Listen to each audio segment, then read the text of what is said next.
आप लोग को बताना चाहिए था जनता को कि तुम्हारी गाड़ी में E20 डल रहा है अब। मैडम जल्दी मत करिए, थोड़ा समझ लीजिए। ठीक है, आप बताइए, मगर सवाल तो आएंगे सर। पहले तो नितिन गडकरी जी ने कभी ये बात नहीं मानी थी कि एथेनॉल से माइलेज कम होती है।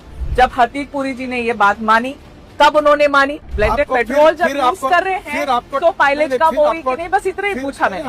आप गलत बोलती हो, फिर समझो। देश की जनता अभी सीरियसली कंफ्यूज है कि नितिन गडकरी जी के पास पेट्रोलियम का कारभार है कि इनके पास ट्रांसपोर्ट का डिपार्टमेंट है। आप पेट्रोल के ब्रांड एम्बेसडर बन के बैठे हुए।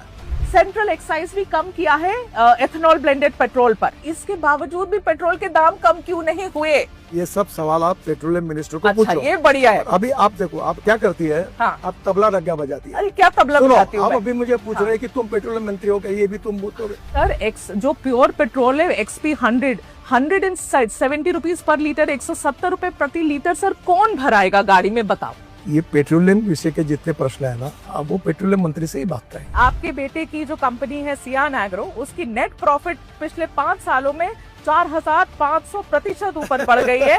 इतने 1000 करोड़ की आप बना देते हैं हाईवे, और आपने एकदम बेस्ट टेक्नोलॉजी, बेस्ट मटेरियल, पहली बारिश घंटा हो जाता है, फिर आप कहेंगे कि सवाल पूछो तो गलत है।